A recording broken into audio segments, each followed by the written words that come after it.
But this Kemba situation does have a domino effect, both positive and negative. The positive side is that Quickly has been stepping up, and we've been seeing it. He's been making plays, he's been penetrating, getting great assists, and it's very noticeable, and his defense has been up, especially in the perimeter, which is very surprising. So Quickly has definitely taken advantage of some of these minutes that are trickling down coming from Kemba.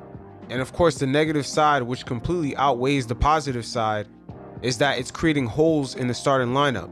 See, when Tibbs has to now replace Burks for Kemba, he's now putting Burks in a new position that's sort of way above his pay grade. You see, Burks, he flourishes when he has to come off the bench and have to create new offense. He's not that guy that's going to be in the starting lineup trying to get guys assists and other guys going.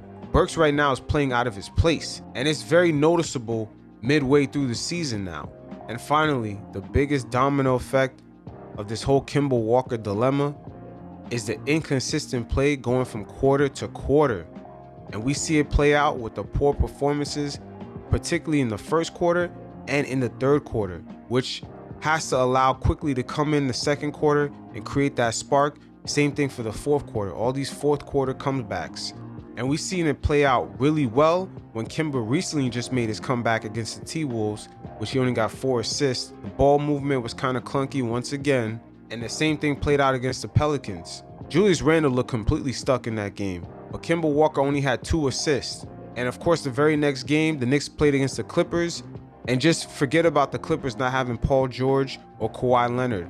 Look at the ball movement. Guys were getting up shots and scoring according to the flow of the game. Nothing looked forced. RJ and Randall were cooking at the same time, and if you see all the buckets that they were getting, it was in stride. It didn't look like the Russell Westbrook show, which is, it's your turn, it's my turn. It didn't look like that.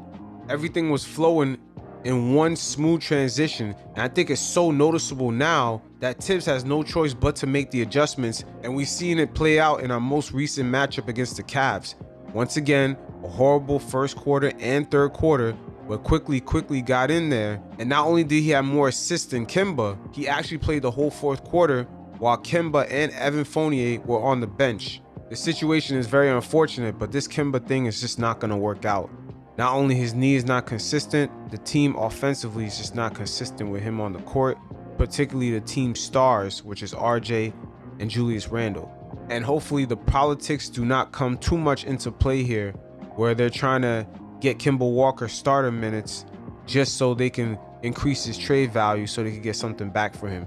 Because that's a dilemma in itself. I don't see the Knicks being able to get anything valuable or even decent for Kemba Walker, not even from a championship-bound team. So this could begin to start getting ugly because Kemba Walker is looking like he could possibly get a lot of DMPs going forward. And I would hate to see the hometown kid go through this. But at the end of the day, we took a gamble on you. 2 other teams did not see the value in having you there, especially OKC doing a buyout when that team normally do not do buyouts. They're very conservative when it comes to money. The Knicks took a gamble and they got to live with it. I think it was a very good calculated gamble because it didn't cost us that much. But at the end of the day, we all understand that the New York media, especially the ones that hate James Dolan, aka the Daily News, they're gonna go ham on the Knicks about this Kemba Walker DMP/benching. But no player is bigger than the logo, and it's gonna cost you the investment you made in RJ Barrett and Julius Randle. So it's gonna be very interesting to see how they handle the next 2 years with Kemba Walker. Being that his contract is guaranteed, I smell a lot of DMPs coming forward and a very awkward ending.